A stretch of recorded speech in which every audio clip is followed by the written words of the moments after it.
Écoutez le monde vétérinaire autrement sur Veto Micro, un podcast produit par Thémavet. Bonjour, je suis Marine Slove, vétérinaire touche-à-tout, journaliste et fondatrice de Thémavet. Moi, je suis Sophie Hulford, vétote multicasquette, et je me suis fixée comme objectif l'amélioration du quotidien des vétérinaires. Bienvenue sur la saison 2 du podcast qui donne la parole aux vétérinaires.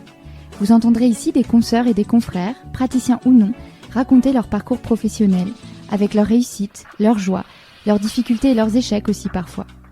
En se confiant sur une tranche de leur existence et en interrogeant leur quotidien professionnel, ils nous démontrent qu'il y a 1000 façons d'être vétérinaire. Nous avons voulu ici nous raconter tels que nous sommes vraiment. Parler de notre rapport au métier bien sûr, mais aussi et avant tout de notre rapport à la vie, à l'animal, à la planète. Ici, pas de tabou, pas de langue de bois et surtout pas de culpabilité. Vous êtes ici chez nous, mais surtout, vous êtes ici chez vous. Belle écoute!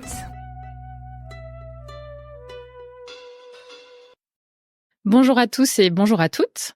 Aujourd'hui, sur Veto Micro, j'accueille vétérinaire et communicatrice animalière Astrid Clavet-Le Tourneur. Bonjour Astrid. Bonjour. Alors Astrid, tu es diplômée de l'université de Pérouse en Italie, qui est plus précisément dans le centre, en 1998. Aujourd'hui, tu partages ton temps entre le Kenya et la France en tant que communicatrice animalière, énergéticienne, formatrice, auteure et conférencière. Tu diriges également une entreprise de tourisme responsable, éco-volontariat et safari, ainsi qu'une association d'aide et soutien aux enfants du Subukia. Tu as un tas de projets en lien avec tes différentes casquettes et je suis ravie qu'on se retrouve pour en parler. J'ai le sentiment d'ailleurs qu'il n'y a pas de distinction claire, vie perso, vie pro chez toi, car c'est la passion qui anime ton quotidien et tout ce qu'il comporte. Néanmoins, tu m'as soufflé, hors antenne, de t'être remise à la gym en salle et aux claquettes récemment. Astrid, je suis ravie de partager ce moment avec toi. C'est un très beau cadeau d'anniversaire que tu me fais. Es-tu prête donc pour nous emmener en voyage, autant géographique que spirituel? Oui, avec grand plaisir, avec grand plaisir. Alors, on va démarrer avec notre question traditionnelle. Astrid, pourquoi vétérinaire? Alors, c'est assez classique, hein. Quand j'étais jeune, j'étais vraiment passionnée par les animaux, qu'ils soient domestiques ou sauvages, hein. C'était vraiment ma passion, et je pensais vraiment faire vétérinaire dès le départ. Et puis, au final, ça n'a pas été le cas parce que j'ai fait une pré-prépa de véto, hein, à Paris, dans la région parisienne. Et l'ambiance ne m'ayant pas trop plu, une ambiance un peu bachotage, bizutage, j'étais un petit peu rebelle à l'époque et ça ne me convenait pas trop. Alors du coup, j'ai fait une maîtrise de biologie et neurosciences, toujours à Paris 7. Et voilà, je me suis dirigée vers l'étude du comportement, la biologie, voilà, du comportement, l'éthologie, les neurosciences. Donc ça, c'était en 88. Voilà, et c'était le début, je dirais, hein, de mon périple professionnel puisque ça a été assez long et assez atypique, je dirais. Voilà, après ces études-là qui ne m'ont pas totalement satisfaite non plus, je dois dire, parce qu'il y avait pas beaucoup de travail de terrain, hein. C'était surtout de l'éthologie de laboratoire entre guillemets. Du coup, je me suis redirigée vers mon idée première de faire des études de vétérinaire et je suis partie pour ça à Pérouse, en effet, au centre de l'Italie, en Ombrie exactement. Donc c'est une magnifique région, la faculté vétérinaire était magnifique aussi. Donc ça a été une très belle période de ma vie et j'ai pris mon temps parce que j'ai travaillé en même temps sur la fin quand je faisais mes cliniques et voilà, et je me suis diplômée donc en 98. Voilà, à la suite de quoi j'ai fait des stages. Alors plus précisément des stages dans les parcs zoologiques parce que c'était quand même les animaux sauvages qui m'attiraient le plus. Donc j'ai fait des stages dans des parcs zoologiques en France et en Allemagne. Et puis, j'ai, par la suite, hein, dû, commencer à travailler, ce qui est, voilà, normal. J'ai travaillé, aux urgences vétérinaires à domicile en région parisienne, et ça aussi, ça m'a énormément plu, contre toute attente, hein, puisque bon, moi, je voulais, m'expatrier déjà à l'époque, hein. J'avais déjà dans l'idée de partir en Afrique, de faire, bon, des tas de choses professionnellement dans ce domaine-là, dans le domaine des animaux sauvages, hein. Mais c'était pas facile évidemment de trouver et par ailleurs, j'avais beaucoup voyagé déjà, donc j'étais, déjà bien rassasiée de ce point de vue-là. Donc j'ai fait, 7 ans finalement aux urgences vétérinaires à domicile en région parisienne Et ça m'a beaucoup plu parce que il y avait dans ce métier-là, disons, pas mal de caractéristiques qui étaient importantes pour moi.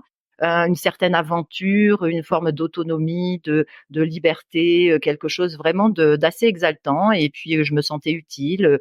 Voilà, je faisais beaucoup les nuits, les dimanches, les jours fériés, tout ce que les autres ne voulaient pas faire. Et puis surtout, mes supérieurs entre guillemets, qui étaient en réalité des collaborateurs, me permettaient de partir tous les 3 mois, pardon, 5 semaines. Donc je partais beaucoup en voyage et j'ai voyagé un peu partout, aux États-Unis, en Australie, en Égypte, en Ouzbékistan, enfin en Afrique aussi, hein, dans plein de pays, grâce à ce métier-là. Donc ça a été très important pour moi. Alors j'en profite que tu reprennes ton souffle pour te poser quelques questions parce que quand même malgré tout il y en a quelques-unes qui se sont agglutinées depuis que tu parles déjà. Je voudrais repartir sur le tout début, donc avant que tu te lances en Italie, donc ta maîtrise. Donc tu fais ce choix un peu, tu te replies sur ce choix, puis tu décides que tu veux quand même continuer vers Veto. Mais quels apprentissages tu tires de cette période?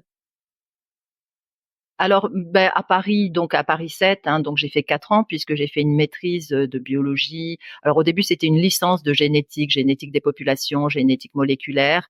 Je me sentais très très loin du vivant, hein, parce que c'était vraiment très très en labo, enfin avec des choses vraiment où on disséquait vraiment les choses jusqu'au plus à l'infiniment petit finalement.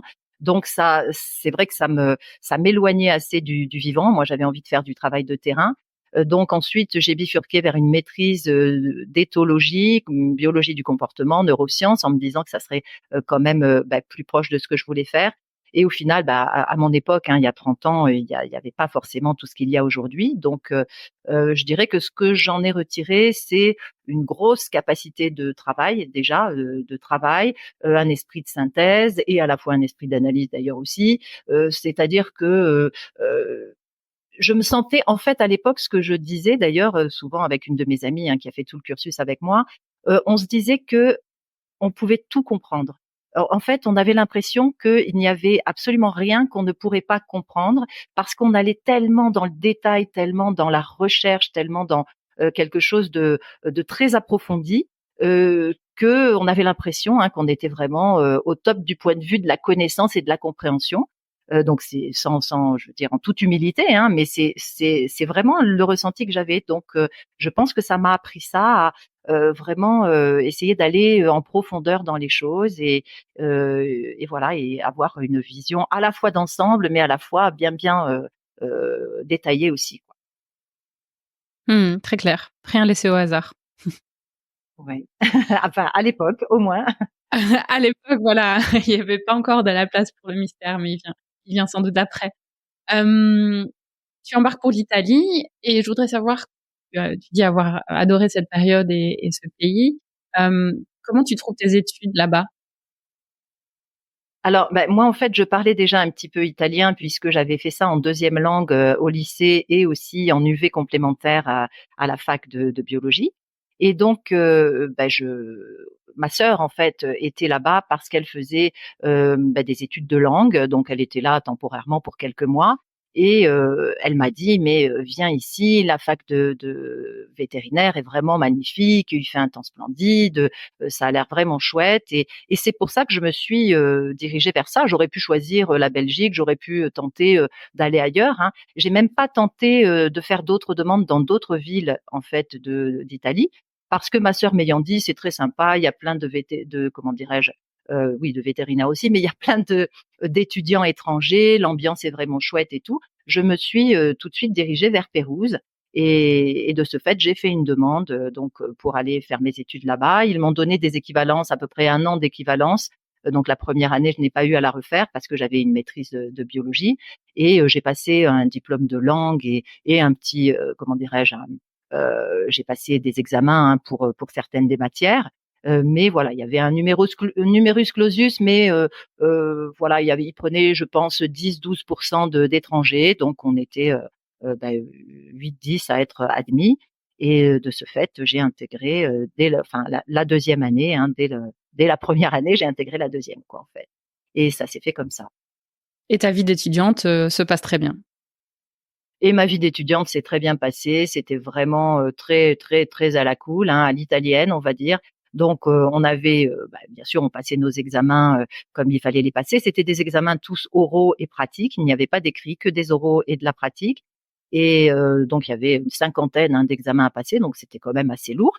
Mais on faisait ça sur 4-5 ans. Et effectivement, j'ai vécu des belles années parce que j'ai pas mal sillonné l'Italie. J'avais beaucoup d'amis parce que j'habitais dans un appartement avec de nombreuses personnes et que c'était vraiment, oui, une ambiance étudiante, type un peu, hein, ces films-là qu'on voit avec des tas d'étudiants qui sont à l'étranger.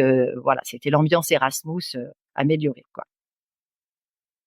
Ouais, c'était pas l'auberge espagnole, mais l'auberge italienne, du coup. Voilà, c'est ça, l'auberge. Je cherchais le film en question. Oui, c'était l'auberge italienne, tout à fait. Et tu as travaillé un petit peu en tant que vétérinaire là-bas?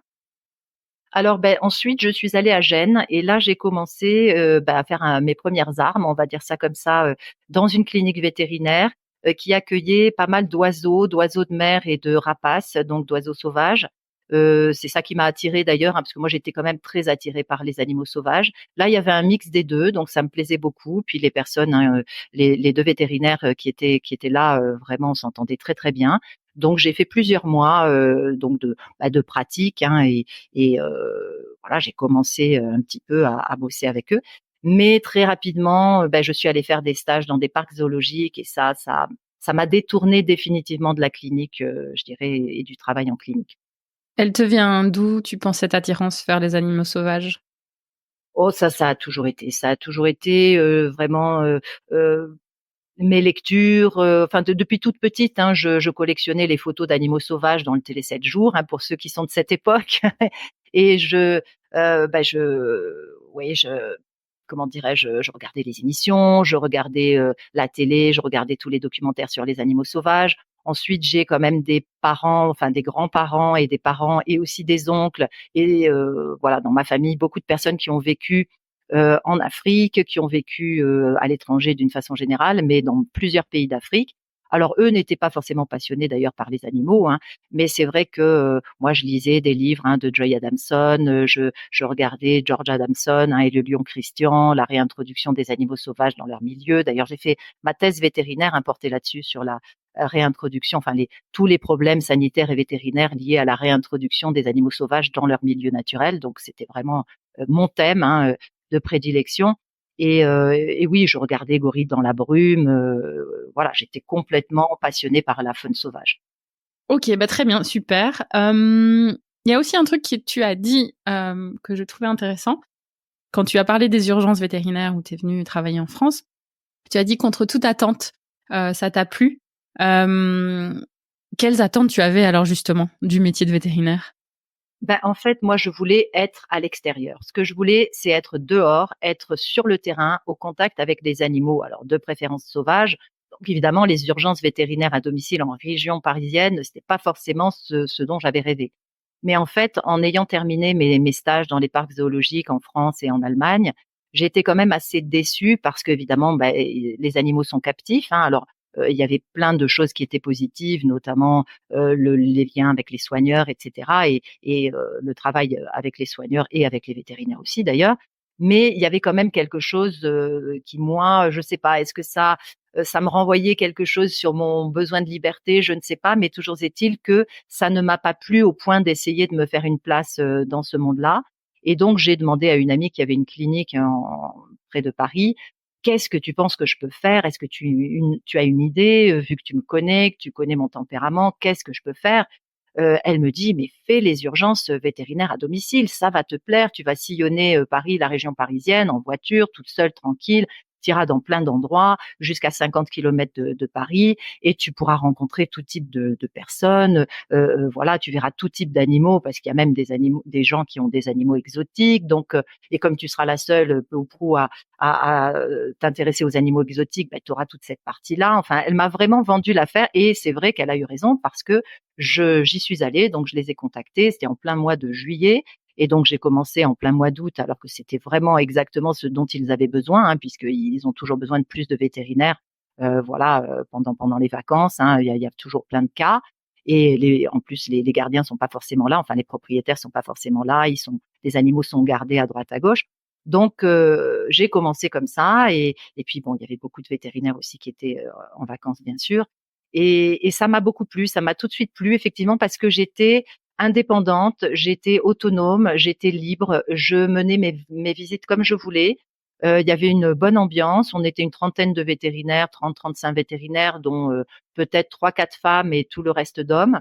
Moi, évidemment, j'étais une des seules, on était 2, je crois, à pouvoir soigner les animaux exotiques, hein, tout ce qui est reptiles, oiseaux, perroquets, enfin tous ces animaux-là, bon les furets, enfin ce qu'on appelle les nacs.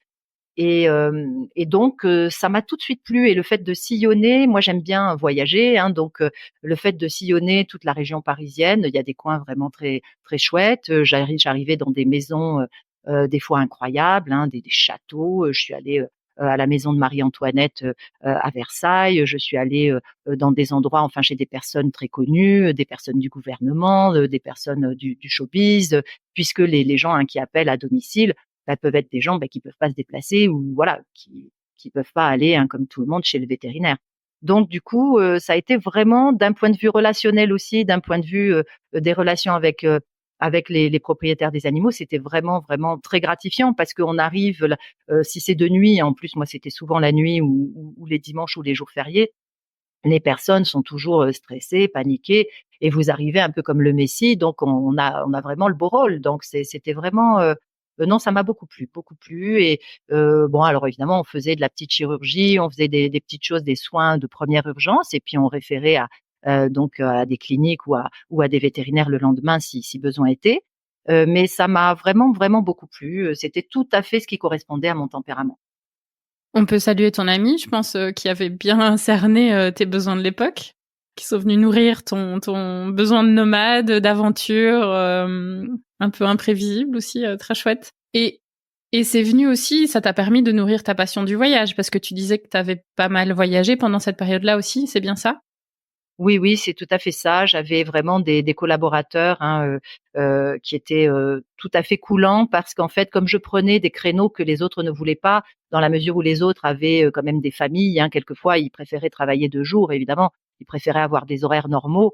Et moi, je faisais 20h 5h, 21h 6h, voilà, vraiment des périodes de nuit. Et puis les dimanches, les jours fériés, Noël, jour de l'an, Pâques, tout ça.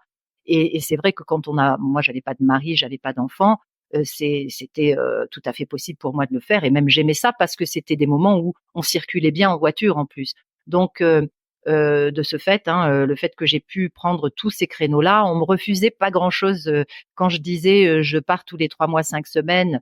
Voilà, il faudra pas essayer de m'arrêter parce que c'est mon mode de vie. Jamais ils ont essayé de m'arrêter et de me faire changer de voilà euh, d'emploi du temps quoi. Hein. Donc non, ça a été une très belle collaboration.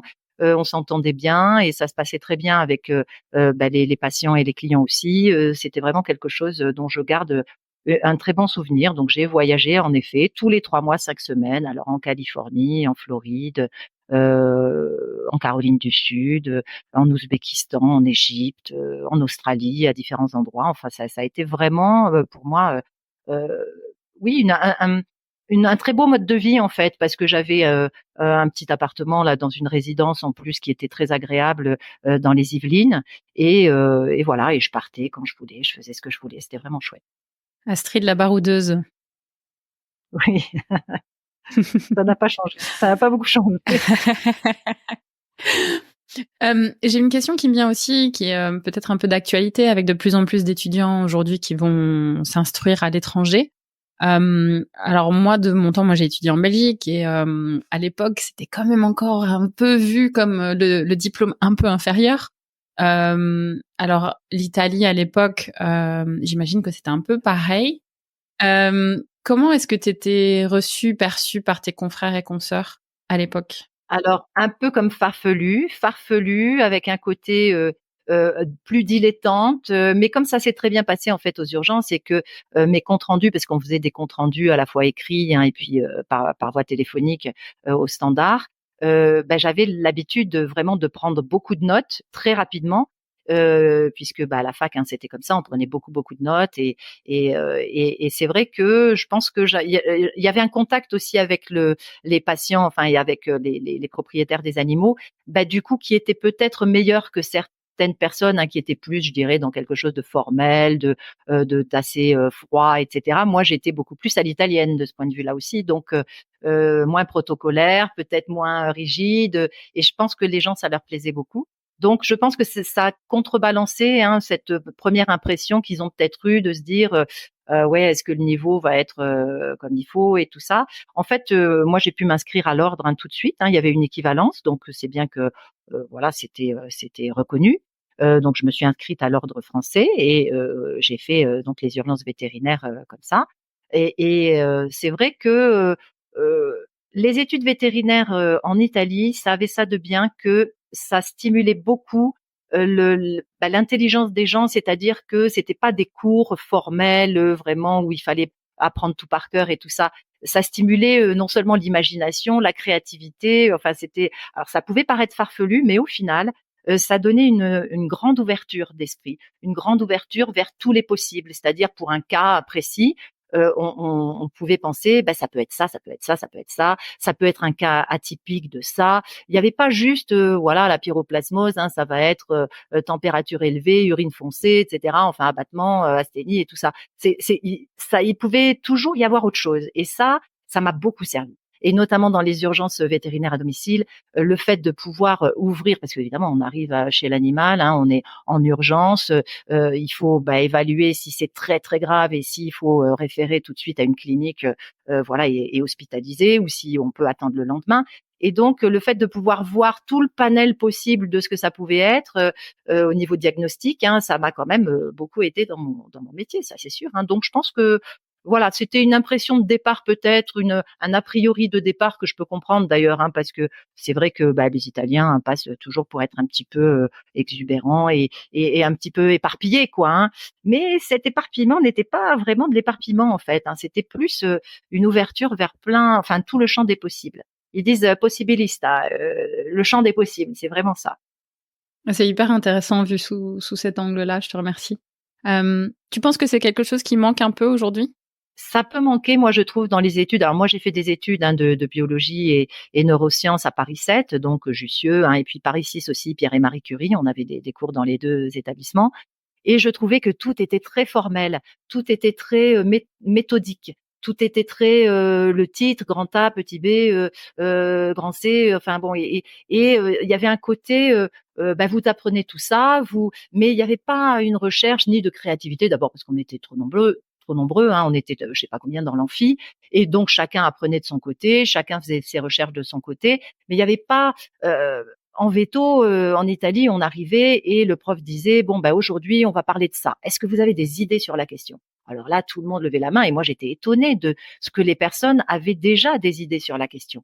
Et moi, je restais là en me disant: non, on n'en a pas encore parlé, donc j'ai pas encore d'idées sur la question». Et en Mmh. fait, ça ouvre vraiment alors l'imagination, la créativité, on l'appelle comme on veut, hein, oui, c'est assez intéressant comme façon de procéder. Ouais, presque une autorisation à, avoir une opinion, un avis sur quelque chose qu'on connaît pas. C'est pas quelque chose qui est, forcément promu en France. Non, c'est pas forcément promu, c'est sûr. C'est chouette. Donc 7 ans quand même, en région parisienne aux urgences, c'est pas mal. Ensuite 2007, direction le Gabon. Comment ça arrive ça? C'est le poste qui t'emmène là-bas, tu as envie de partir, c'est ton compagnon de l'époque, ton mari je pense, voilà, dis-nous tout. C'est-à-dire que j'avais rencontré donc Eric, hein, qui est devenu mon mari par la suite. Je l'avais rencontré et il habitait dans le sud, lui. Et moi, j'habitais toujours sur Paris. Alors pendant 1 an ou 2, j'ai fait des allées-venues incessantes. Je me suis même installée dans le sud et je faisais les allées-venues dans l'autre sens pour pouvoir travailler tous les week-ends aux urgences à domicile. Alors je faisais des vacations le vendredi, le samedi, le dimanche. J'enchaînais vraiment et c'était très lourd d'un point de vue de la fatigue. Et puis après, en semaine, je vivais donc dans le sud, près de Montpellier. Et je lui ai dit, au final, c'était un peu un ultimatum, j'avoue. J'ai dit non, là, il faut qu'on cherche quelque chose où on puisse travailler tous les deux au même endroit, sachant que lui, il n'avait pas du tout envie de monter à Paris. Donc je me suis mis à chercher et bon, il y avait parmi les annonces auxquelles on a répondu, il y avait une annonce pour le Gabon qui était en fait un poste de directeur d'un lodge à la Pointe-Denis, donc au bord de la mer. Et donc finalement, c'est lui qui a pris ce poste, hein, parce qu'il était dans l'hôtellerie et la restauration, donc c'était vraiment un poste pour lui. Et moi, je me suis dit, sur place, je trouverai quelque chose parce que j'avais déjà fait de l'éco-volontariat au Gabon. Je connaissais un petit peu certains endroits. J'avais voilà côtoyé des personnes qui travaillaient avec des chimpanzés. J'avais côtoyé des personnes qui travaillaient avec les tortues luttes. Et du coup, je me suis dit, je trouverais bien sur place. Et donc, on est parti. Il a pris ce poste-là. Et au final, au bout d'un mois, le propriétaire était vraiment tellement exécrable qu'on a abandonné et qu'on s'est dit on va aller se promener juste avant de rentrer, on va aller se promener, faire un petit peu de tourisme. Et c'est en faisant du tourisme qu'on est tombé sur l'orphelinat de gorilles et de chimpanzés des Varros, près de Lambaréné. Et là, ils nous ont dit, vous savez, il y a juste un directeur technique. Si ça vous intéresse, on peut vous donner le poste. Moi, comme vétérinaire de l'orphelinat de gorilles et de chimpanzés et directrice, et Eric comme responsable du lodge. Et c'est comme ça qu'on a eu ce poste par la suite, hein, le temps de certaines formalités et tout ça. Et voilà. Et on est resté au Gabon une année jusqu'à ce que la propriétaire décide de fermer. Bon, son mari étant décédé, elle ne voulait pas continuer, elle était assez âgée et elle a voulu fermer. Il n'y a pas eu moyen de s'opposer à ça. J'adore l'idée que le Gabon, c'est c'est entre Paris et Montpellier. Je trouve ça, je trouve ça assez fabuleux. C'est comment le Gabon d'ailleurs pour ceux qui, enfin moi je connais pas du tout, pour ceux qui connaissent Alors, pas. ça a été très difficile. Alors déjà, d'un point de vue du climat, ça a été assez difficile parce que c'est quand même très chaud et humide. Ensuite, d'un point de vue humain, ça a été assez difficile aussi. Par contre, d'un point de vue de la rencontre avec les gorilles et les chimpanzés et du contact avec eux et du quotidien avec eux, ça a été extraordinaire. D'ailleurs, je raconte cela dans mon dernier livre qui est en cours d'édition. Et donc, je raconte toute cette période. Voilà, c'est entremêlé de communication animale, hein, puisque maintenant je suis communicatrice animalière. Mais voilà, c'est quelque chose que j'ai attendu très longtemps avant de raconter parce que ça a été assez souffrant. Le départ, on a beaucoup souffert puisqu'on était très liés aux gorilles et aux chimpanzés. On s'était beaucoup attachés.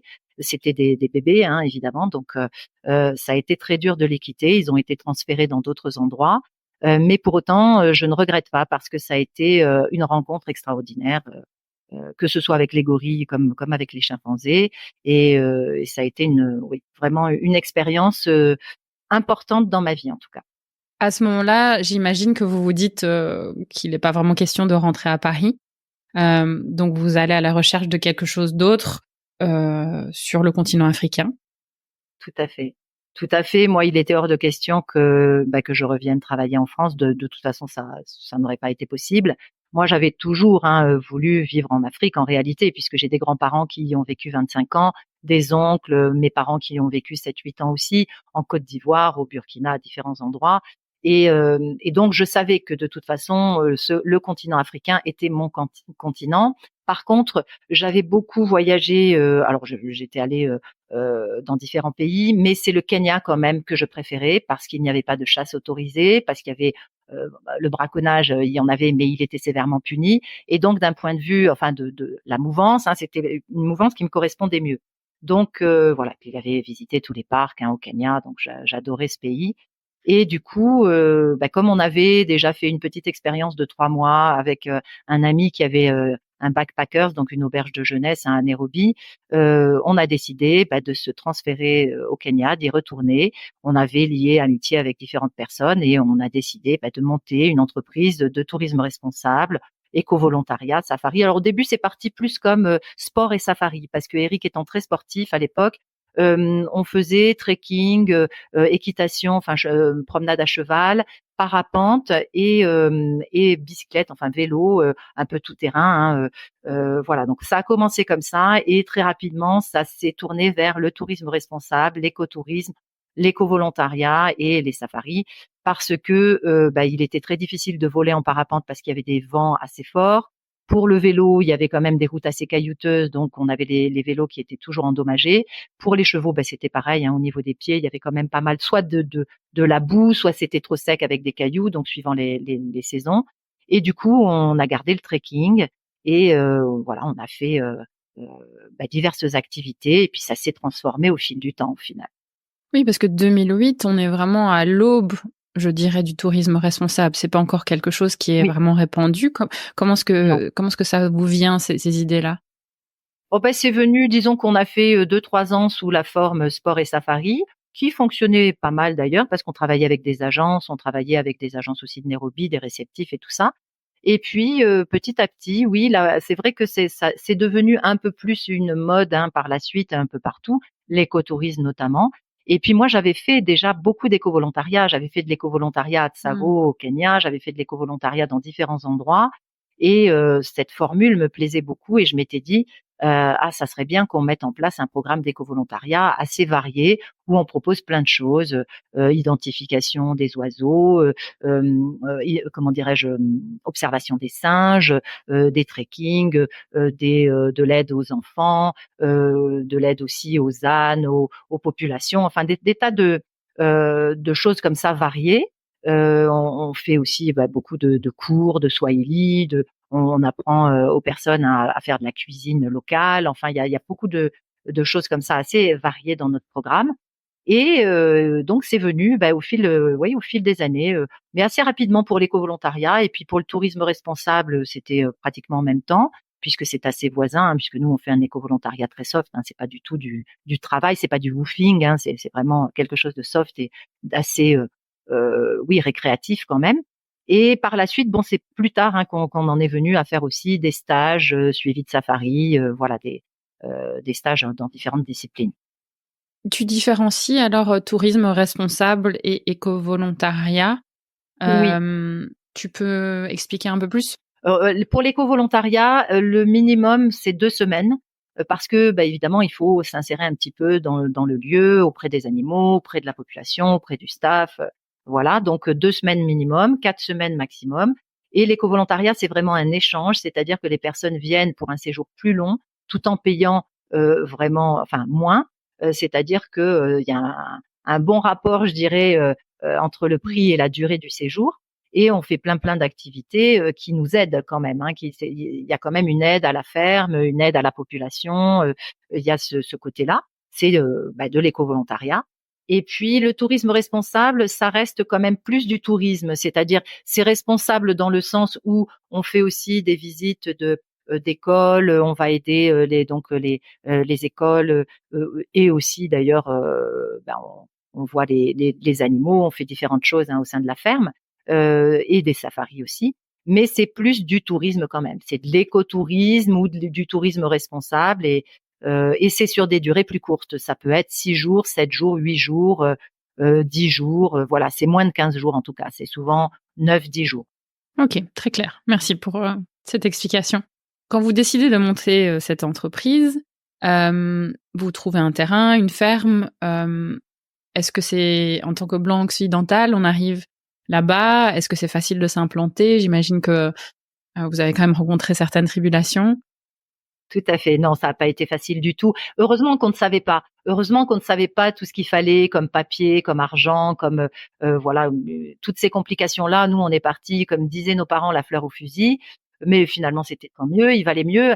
C'était déjà, on était totalement alignés avec notre but de vie. Ça, c'était vraiment et avec le lieu, c'était tout à fait ce qu'on aimait. Parce que Eric est auvergnat et qu'il s'est retrouvé dans la vallée du Rift comme étant, je veux dire chez lui en fait, parce que c'est très vert, parce qu'il y a pas mal de volcans et cetera. Donc ça nous a parlé à tous les 2. Moi, j'aime tout ce qui est vert aussi et donc non, ça a été très difficile. On a appris d'entrée de jeu qu'il fallait, 100 000 $ sur un compte. Ensuite, on a appris, qu'il fallait des tas et des tas de documents, des permis qu'on payait, 4 000 € tous les 2 ans. Donc il y avait un aspect financier et nous, on n'avait vraiment pas de finances, et il y avait un aspect aussi, très bureaucratique, quoi. Donc oui, beaucoup de difficultés, beaucoup de tribulations. On a fait de la prévente de séjours, on a fait des emprunts, bien entendu. On a nos parents qui nous ont aidés énormément. D'ailleurs, sans eux, on n'y serait jamais arrivé. Voilà, on a vraiment galéré comme on dit. Et en plus, on avait 2 camps parce qu'en fait, on avait trouvé le premier camp, le tout premier camp grâce à cet ami qu'on avait connu dans le backpackers, là à l'auberge de jeunesse parce que lui était reparti en Angleterre et qu'il avait laissé un camp de safari, alors qu'il n'était pas à lui, hein, parce que c'était dans le Masai Mara et dans le Masai Mara, toutes les terres appartiennent aux Maasai. Mais il y avait mis des tentes militaires et nous, on est allé voir justement le chef Maasai et on lui a dit, mais nous, on prend la relève de cet ami et on pourrait mettre des tentes semi-permanentes, on en mettrait 6 et voilà, et on continuerait à accueillir des clients en majorité français, belges, suisses. Enfin, nous, c'était beaucoup des francophones. Ceci dit, dans notre camp de safari, il y a eu beaucoup d'Allemands, d'Italiens, enfin de différentes nationalités. Et on a eu ce camp de safari pendant 10 ans. On l'a vendu ensuite parce que ça faisait beaucoup de travail et puis on avait des difficultés financières aussi. Mais pendant 10 ans, on a eu un camp de safari dans le Masai Mara, ce que tout le monde nous enviait évidemment, parce qu'on est arrivés nous comme ça, effectivement la fleur au fusil. Dans la foulée, on avait un camp. Les gens nous ont dit mais comment ça se fait quoi? Nous, ça fait 15 ans qu'on cherche des terres dans le Masai Mara, on trouve rien. Comment se fait-il?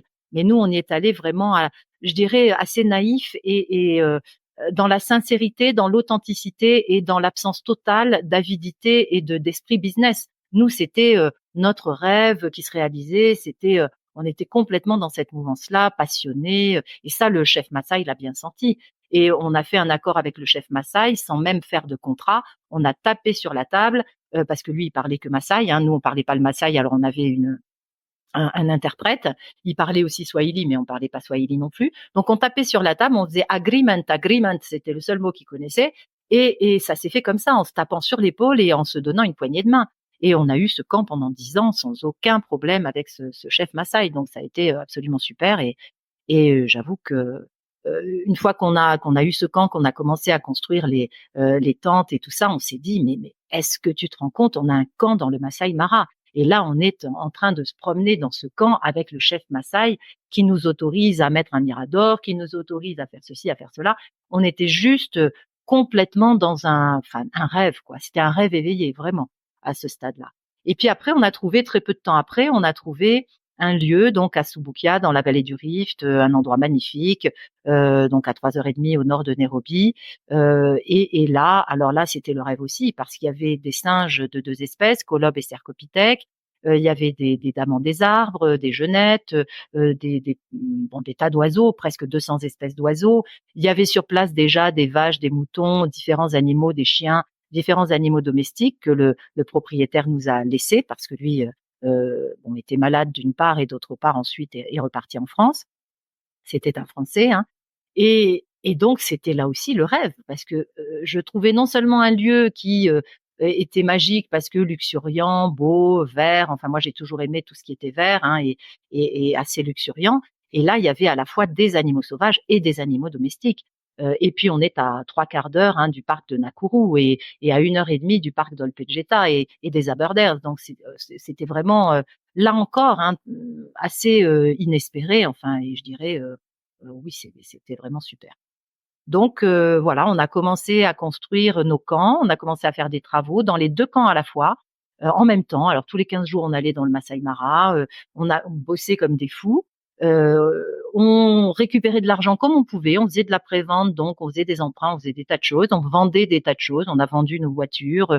Eric qui avait un petit hôtel avec son beau-père, enfin qui était pas fini de payer du tout, l'a vendu aussi. Enfin bref, on a vraiment mis tout ce qu'on avait là-dedans. Et au bout d'un an, même pas un an de travaux, on avait nos 2 camps qui étaient prêts et on inaugurait les 2 camps. Ça me semble assez incroyable comme délai de temps, non? Oui, c'est incroyable et d'ailleurs personne, tout le monde pensait que c'était invraisemblable, quoi. Ils se demandaient comment on avait fait, mais on était vraiment dans cette mouvance où on y croit à fond, on est dans la foi, vraiment dans la passion et dans la foi.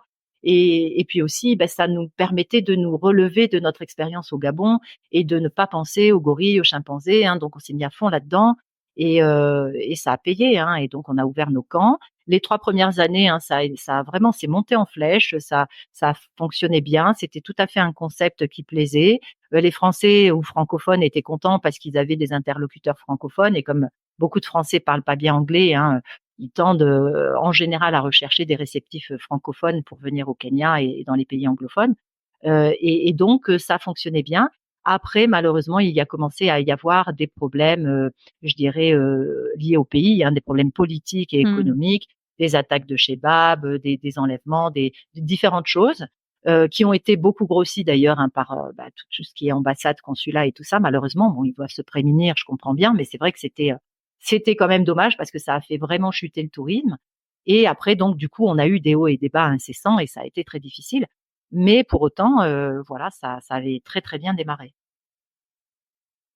Il y a quelque chose de l'ordre de, quand tu parles et que tu décris tout ça, d'être pleinement à sa place.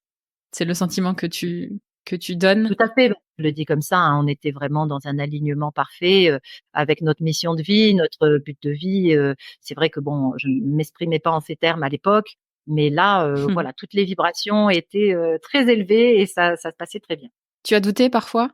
Oui, oui, oui, on a douté, mais plus que douté, hein. On était assis sur le bord des tentes, quand les tentes, on s'apercevait, qu'ils avaient fait un truc tordu et qu'il fallait tout refaire ou alors qu'ils avaient fait, voilà, moisir les tentes parce qu'ils les avaient mal stockées. Je dis «ils», hein, parce qu'on avait des personnes évidemment qui nous aidaient et quand on était dans un des camps, l'autre camp était, avec un gardien et donc ah oui, oui, on a eu des gros coups de mou, hein. On pleurait, hein, vraiment, on pleurait, on se mettait au bord de la tente là et on se disait: «On n'y arrivera jamais, il faut abandonner quoi, il faut laisser tomber» et puis on avait des gros coups de mou aussi quand on allait faire les papiers, quand on allait faire les permis de séjour et qu'on faisait 8 heures de queue et qu'on nous fermait la porte parce que, c'était fini et que voilà et qu'on n'avait pas notre papier quoi, hein. C'était, non, non, il y avait de quoi pleurer, hein, par moments. C'était très dur. Puis c'est l'Afrique, hein, donc c'est très, très lent.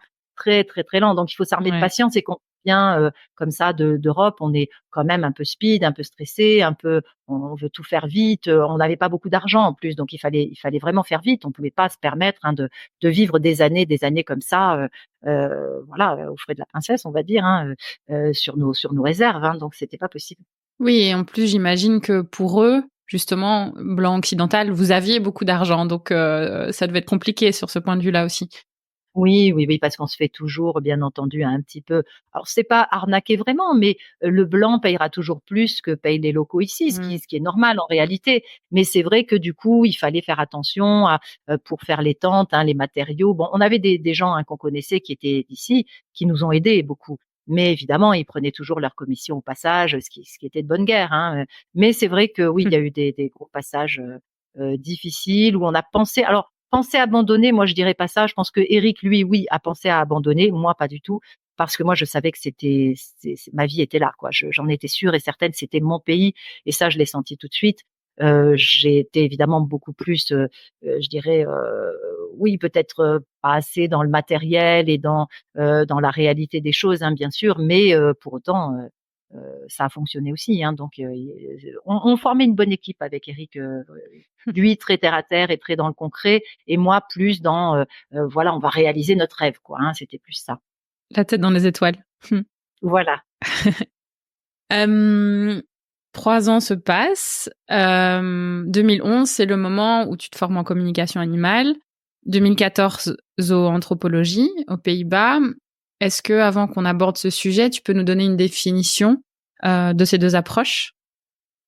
Alors la communication animale, c'est de la communication par l'intuition et la télépathie, c'est de la communication psychique avec les animaux, on va dire de cœur à cœur, d'esprit à esprit. On se met dans un état, de conscience modifié, un état, hypnotique léger, par des méditations, hein et on accède, hein, comme ça à une fréquence, je dirais, qui est, la fameuse fréquence des ondes alpha, hein, d'un point de vue de l'activité cérébrale de l'animal. On se met sur les mêmes ondes d'activité cérébrale que l'animal et de ce fait, on peut, communiquer d'esprit à esprit, de façon psychique. Donc ça, c'est la communication intuitive et télépathique et la zooanthropologie, c'est vraiment l'étude du relationnel entre l'humain et l'animal, mais en absence de tout conditionnement, de tout dressage, de toute compétition, de toute production, de toute utilisation de l'animal. Donc c'est très difficile à trouver évidemment sous nos contrées. Moi, j'ai la chance d'avoir un lieu, hein, qui est complètement propice à ça puisque j'ai, donc 10 hectares où les animaux, vont et viennent, hein, et font ce qu'ils veulent.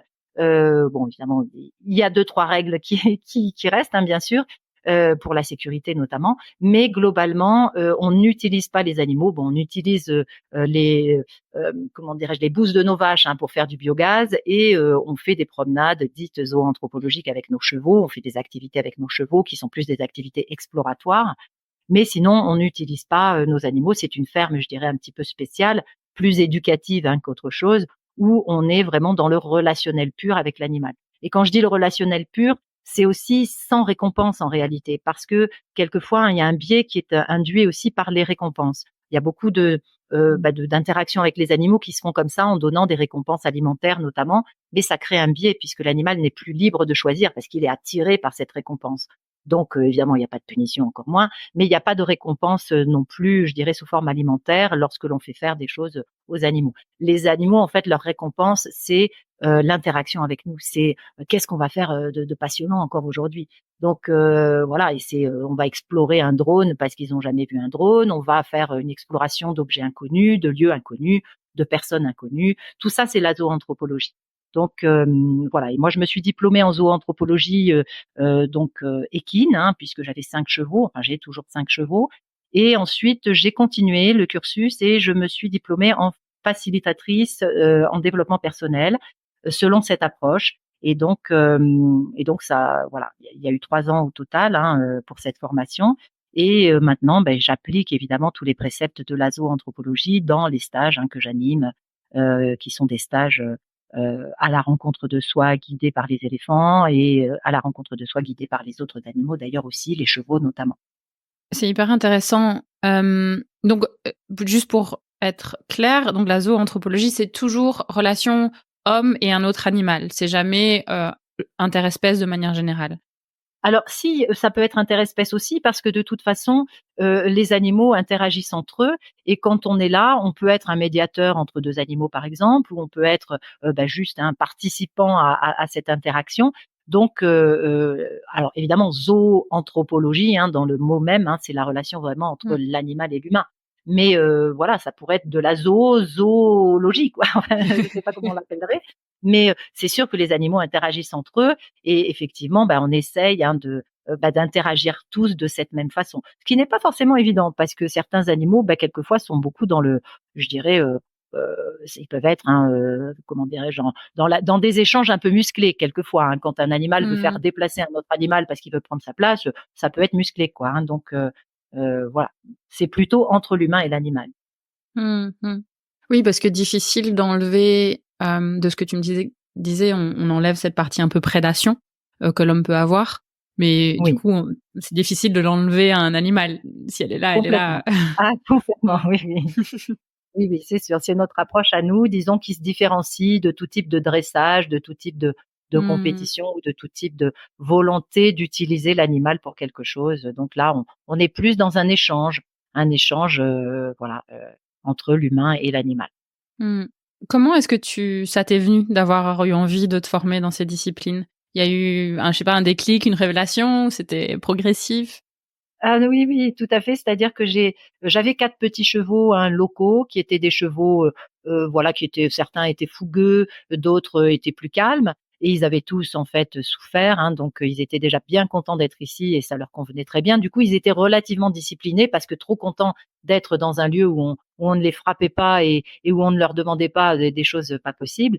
Donc je dirais que, à la suite de ces 4 chevaux qu'on a recueillis, je me suis dit: «Je voudrais avoir un cheval plus grand, pour pouvoir, moi-même, comme je suis assez grande, faire des promenades à cheval», voilà, parce que ces chevaux-là, disons, faisaient des promenades avec nos clients, avec nos éco-volontaires, À l'époque, on montait encore à cheval et moi, je me suis dit: «Je vais avoir, mon propre cheval». C'était quand même un rêve aussi ça depuis assez longtemps et donc je me suis mis en quête de trouver un cheval assez grand et les chevaux, qui sont très grands, il y en a pas ici au Kenya et le seul que j'ai trouvé était un pur sang anglais qui était un Nairobi et qui sortait des courses et qui avait un caractère, mais alors un caractère, vraiment très, très fort, très dominant, très rebelle, très en colère.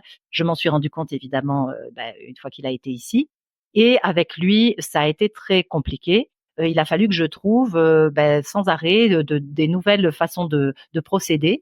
Alors j'avais commencé par faire, un petit peu équitation éthologique, enfin équitation dite éthologique, tout ce qui est Parelli, John Lyons, j'avais lu des bouquins, j'avais regardé des vidéos. Je suis allée voir, le haras de la Sens avec, donc Andy Booth, qui était là à l'époque, en région parisienne. j'ai fait des formations diverses et variées. Et puis, j'ai fait une formation aussi avec une italo-américaine à distance en visio, parce qu'elle avait donc l'habitude de récupérer des chevaux sortis des courses et de les réhabiliter justement pour qu'ils soient moins en colère et moins dans la réactivité. Donc j'ai fait tout ça. Alors ça s'appelait Human to Horse, Travail en liberté. Ça avait différentes dénominations. Et j'ai fait toutes ces formations dès lors qu'on a eu une connexion. En fait, ça c'est arrivé au même moment qu'on a eu une bonne connexion et je dirais une clé. Enfin, c'était une clé pour avoir Internet. Et j'ai pu faire tout ça à distance. Et c'est comme ça que je me suis lancée ensuite dans la zoanthropologie parce que arrivé à ma dernière formation, qui était, je crois que ça s'appelait Human to Horse justement, et Alyosha, donc mon cheval, a commencé de nouveau à mettre les oreilles en arrière, à demander des récompenses, puisque c'était des choses qui se faisaient avec récompense, à demander des récompenses avant d'avoir fait les choses et tout ça. Et je me suis dit, ça y est, c'est encore une méthode qui ne convient pas, c'est encore quelque chose qui ne fonctionne pas. Et il y a toujours un moment où ce cheval se remet dans la réactivité et dans la dominance et tout ça. Et là, je suis tombée sur, alors je ne sais plus si c'est sur Facebook ou si c'est sur d'autres réseaux, d'autres supports, sur des personnes qui faisaient donc de la zoanthropologie. Donc lui est italien, elle est hollandaise. Et ça m'a tout de suite parlé. Je me suis dit, ah mais ça pour mes chevaux, ça sera parfait. Alors je lui avais demandé de me faire une petite introduction, voilà, pour savoir de quoi il s'agissait. Il m'a dit non, non, soit tu fais tout le cursus, parce que là il va y avoir un changement de mindset, là, d'état d'esprit total. Tu ne vas plus pouvoir faire les mêmes choses parce que tu vas changer vraiment d'état d'esprit et de façon de faire avec tes chevaux. Le relationnel va complètement changer et ton positionnement sera différent.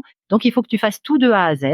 Et donc, j'ai fait tout le cursus. J'ai fait, ça a duré 1 an et demi pour la zoanthropologie équine et 1 an et demi pour le diplôme de facilitatrice en développement personnel suivant cette approche. Et donc, je suis allée en Hollande. Ils sont venus ici au Kenya, enfin, du moins, lui est venu ici au Kenya. Ils m'ont fait passer tous les examens, donc ici et en Hollande. Et voilà, et je me suis formée complètement à cette approche, qui n'est pas une méthode, hein, mais qui est vraiment une approche, une façon de procéder avec l'animal, de rentrer en relationnel, mais dans un relationnel qui est assez pur, sans biais, sans récompense, et plus dans une forme d'habituation plutôt que de désensibilisation, par exemple. Et voilà, et en prenant son temps, en tout cas, pour que l'animal ne soit pas dans la réactivité. Donc ça m'a vraiment passionnée, ça aussi, ça a été absolument passionnant. Et j'ai fait toute ma formation en italien parce que lui étant italien, elle étant hollandaise, il me proposait de le faire soit en anglais, soit en hollandais, soit en italien. Et j'ai donc décidé de le faire en italien. Comme quoi? Je revenais aux sources. Ben oui. En fait, t'étais vraiment en quête de communication, quoi. C'était... Oui, moi j'avais besoin vraiment que l'animal soit heureux. Vraiment ça a été toujours mon moteur. Ce que je souhaite et ce qui me fait le plus plaisir, c'est de voir tous mes animaux heureux. Aujourd'hui, j'en ai une cinquantaine, hein, mais on en a eu jusqu'à plus de 60. Et de toutes espèces, vraiment des chèvres, des ânes, des chevaux, des vaches, etc., chiens, chats. Et vraiment, ce qui me rend le plus heureuse, c'est de les voir contents, épanouis, heureux, en bonne santé, vivant une belle vie, voilà. Et surtout s'ils ont vécu avant des choses difficiles et traumatisantes, hein. À plus forte raison, je souhaite qu'ils aient maintenant une belle vie. Et du coup, vraiment pour les chevaux notamment, hein, évidemment, il y avait beaucoup de méthodes, alors pas forcément coercitives, hein, particulièrement, mais qui restent quand même du dressage et du conditionnement, en tout cas. Alors, je ne dis pas que je garde pas certains conditionnements, hein, il faut être faut être malgré tout honnête. Quand il y a un danger, voilà, quand on part à l'extérieur ou quand il y a un danger même au sein de la ferme, je garde quand même certains conditionnements, c'est-à-dire à la voix, mes animaux, si je leur dis stop, ils s'arrêtent parce qu'on en a besoin, quoi. Hein, et donc ça, c'est voilà, c'est à la voix, mais je vais aussi faire de la contention éventuellement brutale s'il faut sauver la vie d'un animal. Donc ça, c'est possible.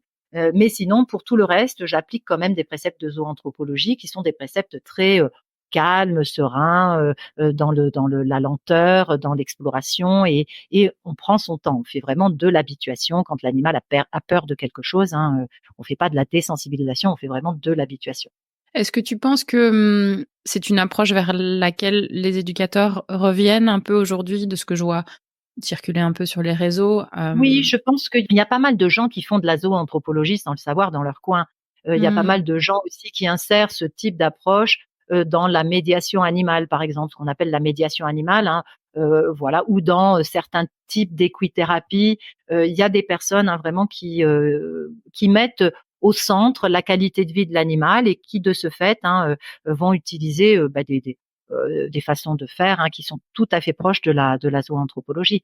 Donc, sauf que bon, voilà, ils l'appellent pas comme ça parce que c'est une, comment dirais-je, une discipline, hein, qui est née en Italie, qui a continué en Hollande, qui s'est diffusée dans différents pays d'Europe et même aux États-Unis, puisqu'ils sont allés vraiment à droite et à gauche, hein, faire des formations, des stages, des conférences et tout, mais pas tellement en France. Pas tellement en France parce qu'ils ont le barrage de la langue et moi je devais leur faire pas mal de traductions. D'ailleurs j'en ai fait et je devais commencer à faire des stages et j'ai commencé, mais ensuite, on s'est un petit peu, c'est pas qu'on s'est scindé, mais la communication intuitive et télépathique avec les animaux ne leur parlait pas, alors qu'ils en font toute la journée en réalité, sans le savoir. Mais ça ne parlait pas donc à mes maîtres en zoanthropologie. Eux étaient très scientifiques, hein, ce sont des éthologues. Enfin, lui est un éthologue cognitif, voilà, et donc il est complètement universitaire et très scientifique.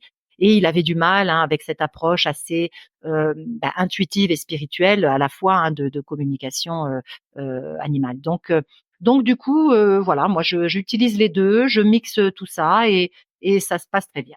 Oui, c'est ce que j'allais dire. Du coup, toi, tu as les 2 casquettes et j'imagine que ça se complète très bien pour toi. Oui, ça se complète très, très bien parce que, évidemment, en communication, animale, on a les ressentis de l'animal, ce qu'il aime, ce qu'il n'aime pas, ce qu'il aimerait bien faire, comment il ressent les choses, comment il voit les situations et avec la zoanthropologie, on peut mettre en place, des modifications, on peut mettre en place, des activités qui peuvent leur convenir donc ça se complète complètement bien, oui.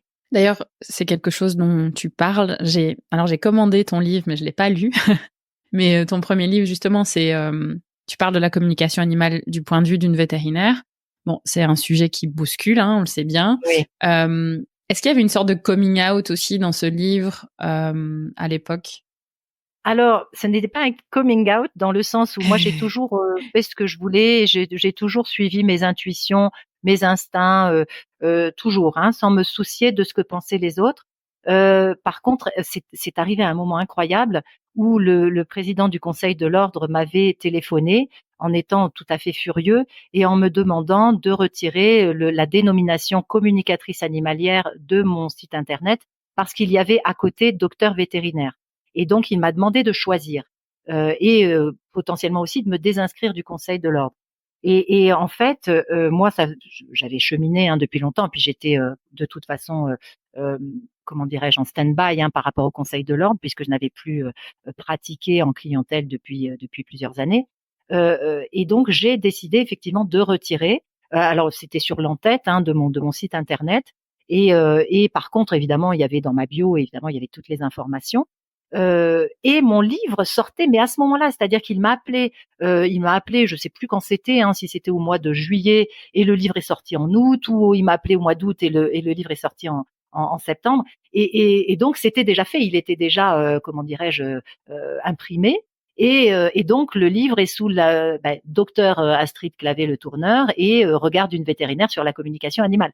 Alors évidemment, voilà, c'était concomitant, mais non, c'était pas un coming out de ma part, dans la mesure où j'ai toujours parlé, ouvertement de tout ce que je faisais, hein, au fil des années.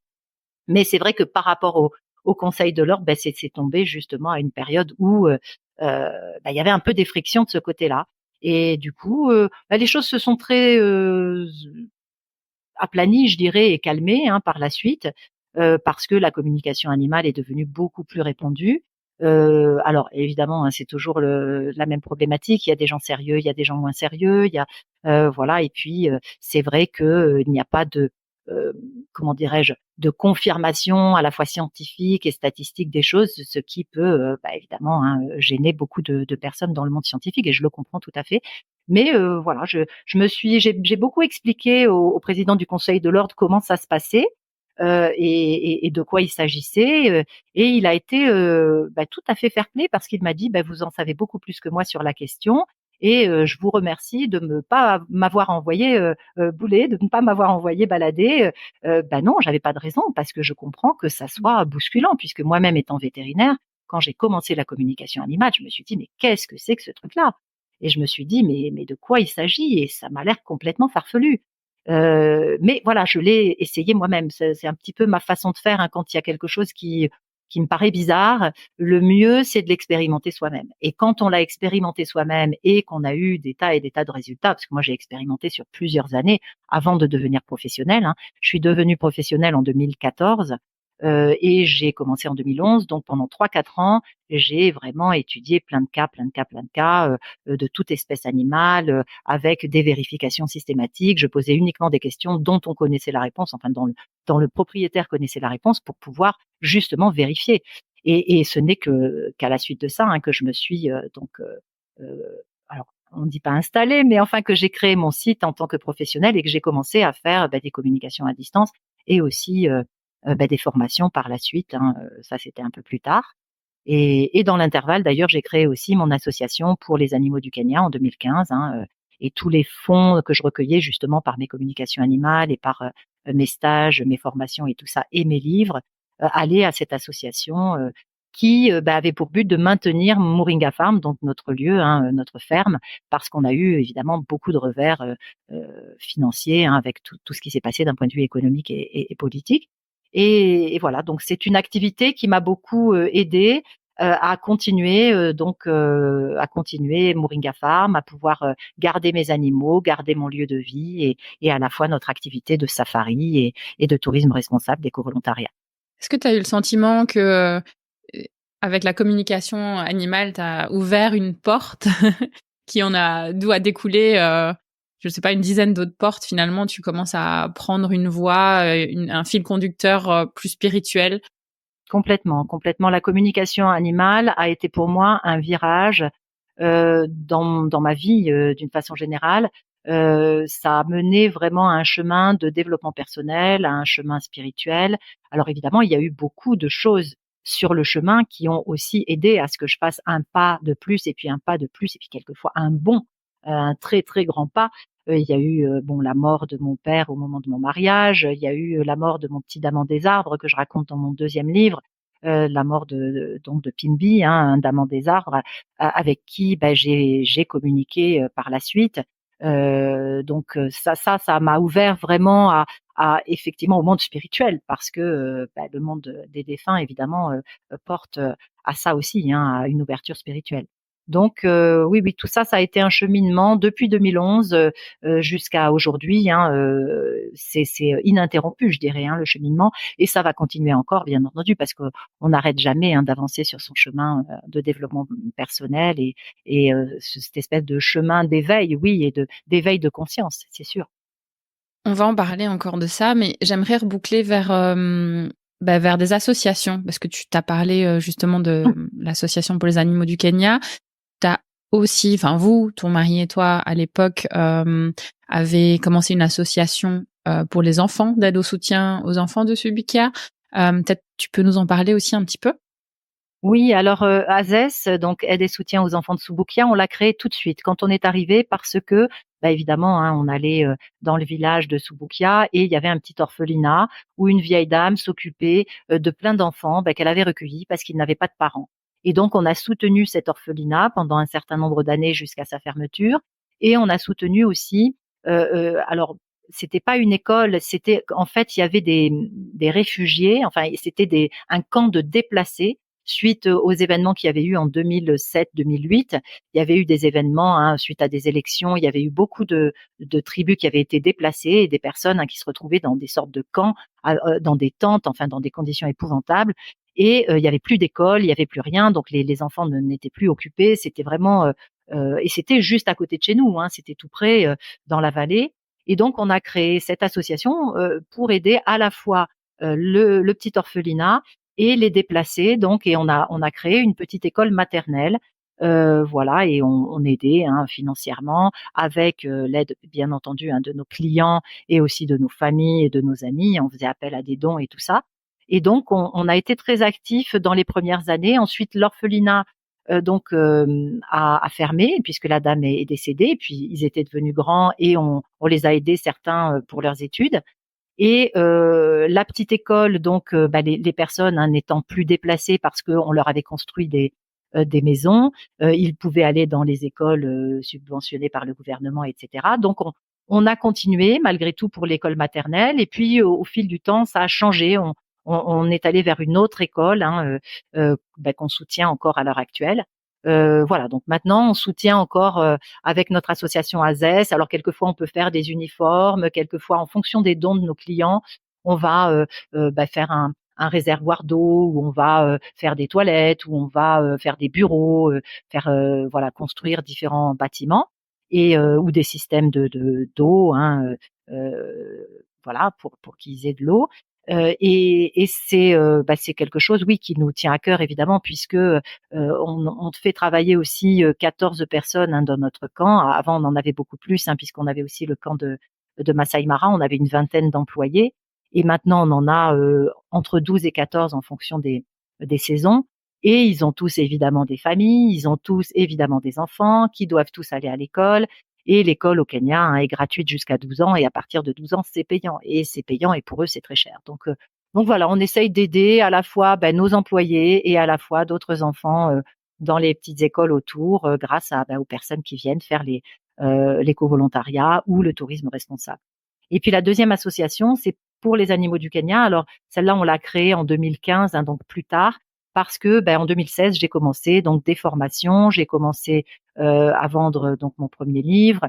Et c'est vrai qu'on s'est dit, pour Moringa Farm, on a beaucoup de frais vétérinaires, on a beaucoup de frais pour réparer les enclos, pour la nourriture, les compléments en nourriture pour certains animaux, etc.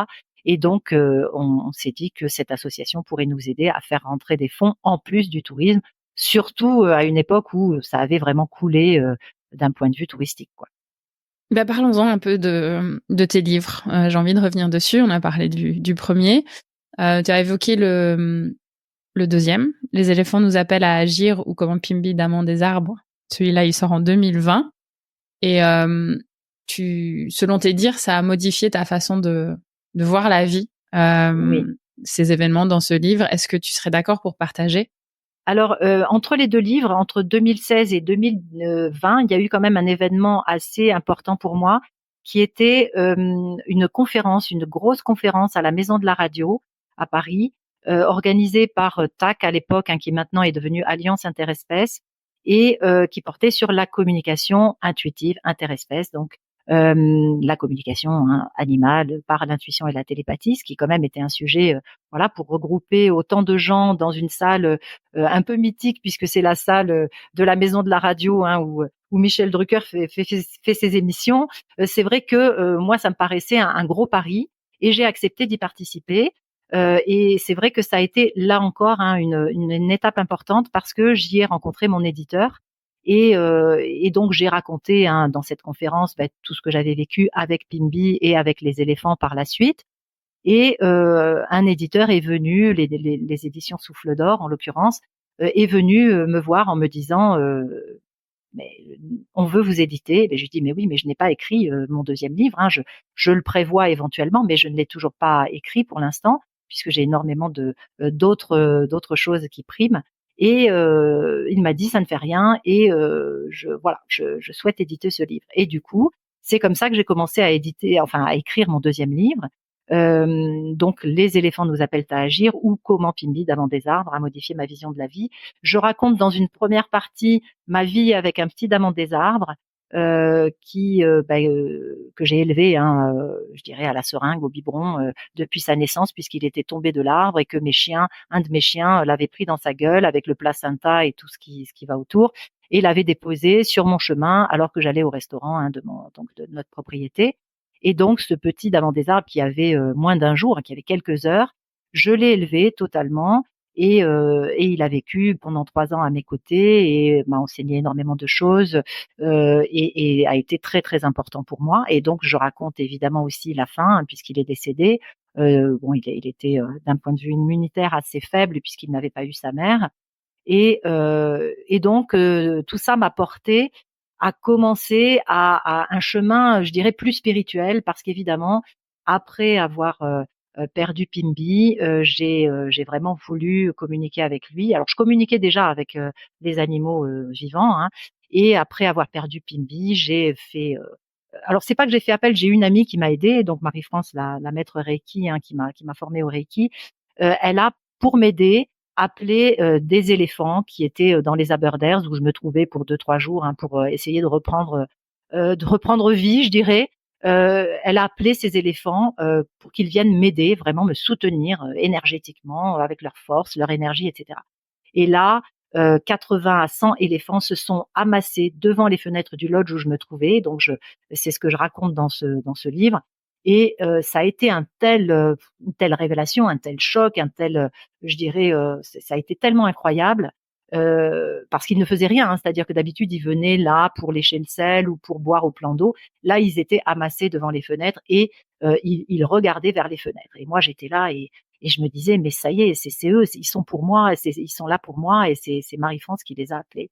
Et donc par la suite, évidemment, s'en sont suivis des tas d'épisodes, des tas de synchronicités qui ont fait que j'ai avancé sur ce chemin de spirituel, je dirais. J'ai commencé à communiquer moi-même avec Pimbi et avec d'autres animaux défunts, et ça a été, oui, un grand pas en avant, parce que jusque-là, j'avais quand même mon mental qui bloquait un peu, hein. J'avoue en ayant fait des études scientifiques, vétérinaires, très, je dirais, oui, carrées, concrètes et tout ça, communiquer avec un animal vivant, c'était déjà une chose. Déjà communiquer sur photo, ça devenait déjà un petit peu plus compliqué évidemment à appréhender. Et puis enfin, se connecter aux âmes défuntes, c'était encore autre chose. Ça relevait pour moi de la médiumnité, d'un autre domaine. Mais en réalité, je me suis rendu compte que ça relevait du même domaine exactement, et que c'était tout à fait à la portée de tout le monde. Donc voilà. Et alors je ne m'étendrai pas, parce que évidemment il faut lire le livre, n'est-ce pas, pour avoir tous les Tout à détails, fait. parce que ça a mené à tout, vraiment, ça a mené ensuite à une espèce de toile qui s'est tissée avec des tas et des tas d'autres personnes intéressantes qui sont rentrées dans ma vie, du fait que ça a été une ouverture telle qu'ensuite j'ai rencontré des tas de personnes à mes formations, je me suis connectée à des tas de réseaux de personnes qui m'ont amené évidemment à faire plein d'autres expériences passionnantes, hein. Et et notamment Alliance Interespèces, hein, ce groupe avec qui je me suis liée donc suite à cette conférence à la Maison de la Radio. Voilà, on est en train de travailler sur un projet avec les éléphants en Afrique du Sud, et c'est passionnant, quoi. C'est absolument passionnant. Alors tout ça, bien sûr, hein, ça fait pas rentrer d'argent dans les caisses, mais c'est passionnant, et c'est vraiment pour les animaux, pour la faune sauvage, pour cette alliance entre l'humain et l'animal, pour arriver à améliorer aussi la cohabitation entre l'humain et les animaux, parce qu'il y a beaucoup de problématiques liées aux animaux sauvages, notamment en Afrique, hein, et notamment avec les éléphants. Mais ça peut être les gorilles, ça peut être d'autres espèces sauvages. Et c'est important, parce que cette discipline, du coup, va pouvoir aider à améliorer ce relationnel entre l'humain et la faune sauvage. Donc c'est vraiment bien. Tu fais de la formation là-dessus, au Kenya? De l'éducation un peu locale? Alors on fait ça, ce sont nos éco-volontaires qui font beaucoup ça auprès des enfants quand ils vont dans les écoles. Alors ils font des petits panneaux pour la protection animale, pour la protection de l'environnement, pour voilà, le fait d'être un petit peu conscient, hein, du mal que l'on peut faire à la planète. Et on commence très tôt, puisqu'on a des enfants de 3 à 6 ans. Et après on va aussi, hein, dans les écoles primaires, mais à la maternelle, hein, ils ont 3 à 6 ans. Donc ça, ce sont les éco-volontaires maintenant qui font ça, parce que moi, malheureusement, j'ai tellement d'activités que ça m'est difficile, hein, d'être sur tous les fronts. Et puis moi, évidemment, hein, j'insère voilà, tous mes savoirs et puis toutes mes valeurs dans mes formations ici au Kenya et en France aussi. Tu as parlé du Reiki. Alors, je ne connaissais absolument pas les terminologies Usui, tibétain bien sûr, et Karuna, mais les différences, voilà, peut-être que tu peux nous expliquer aussi tout ça. Alors oui, le Reiki, disons que je me suis formée au Reiki parce que après de plusieurs, alors 2 années, hein, je crois que ça faisait 2 années déjà que je faisais des formations en communication animale. J'ai fait des formations en zooanthropologie aussi, et puis ensuite en Reiki d'ailleurs, et développement personnel. Et c'est vrai que quand on est en formation comme ça, on est un petit peu baigné dans les énergies de tout le monde, et quelquefois on ressent des énergies un petit peu, je dirais, si ce n'est négative, des énergies un peu pesantes et quelquefois des énergies de personnes qui vivent des choses difficiles et qui peuvent nous atteindre et qui peuvent nous affaiblir et nous faire baisser notre taux vibratoire et nous faire nous fatiguer. Et donc je me suis dit, voilà, pour me protéger contre tout ça, dans un premier temps, je vais faire cette formation de Reiki que mon amie Marie-France me proposait depuis déjà un certain temps et qu'elle faisait donc en Belgique.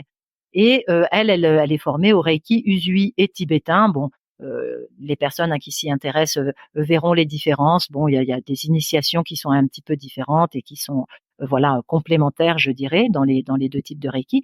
Le Reiki, c'est une technique de soins énergétiques par imposition des mains et donc en gros, on canalise l'énergie universelle vers l'animal là où il en a besoin, ou vers la personne, bien sûr. Et alors, pour la personne, on met les mains à différents endroits sur le corps, avec des positions particulières. Et pour l'animal, on laisse l'animal se positionner, puisque l'animal, lui, il sait tout ça intuitivement. Et ça peut se faire aussi à distance. Ça se fait en direct et à distance sur photo. Donc, je me suis formée au Reiki Usui et tibétain dans un premier temps. Et c'est vrai que ça a augmenté mes vibrations, ça a augmenté mes défenses, je dirais, et ça a augmenté mon énergie et je me sentais beaucoup plus forte face à donc tout ce qui pouvait m'atteindre dans les formations notamment que j'animais et voilà et dans les différentes interactions que je pouvais avoir avec les humains, avec le monde extérieur, quand on va dans le métro par exemple ou quand on va dans les transports en commun, qu'on fait beaucoup d'allées-venues comme c'était mon cas, les avions et tout ça. Et donc, j'avais fait ça pour moi au début et évidemment aussi pour les animaux puisque j'ai toujours une cinquantaine d'animaux et que quelquefois, c'est utile de pouvoir les aider en plus de tout ce que je fais comme soin, comme premier soin vétérinaire, je dirais classique.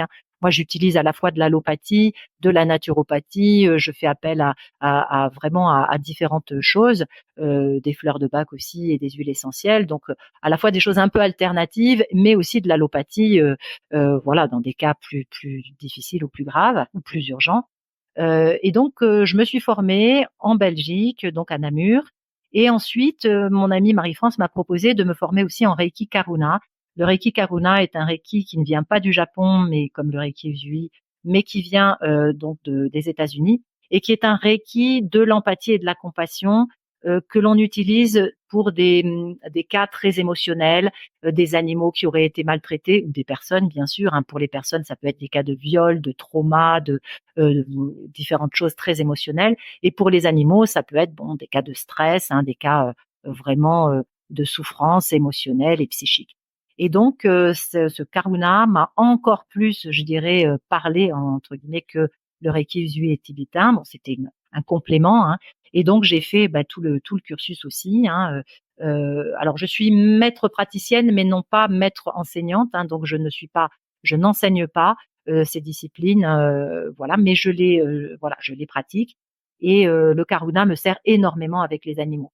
Je fais des soins énergétiques à distance et en direct sur les animaux, enfin avec les animaux, et j'utilise systématiquement le Karuna parce qu'il y a pratiquement toujours de l'émotionnel dans le voilà dans la pathologie en présence ou dans la modification du comportement ou dans les problématiques qui viennent du mode de vie de l'animal et du relationnel avec son humain. Et donc j'utilise tout ça.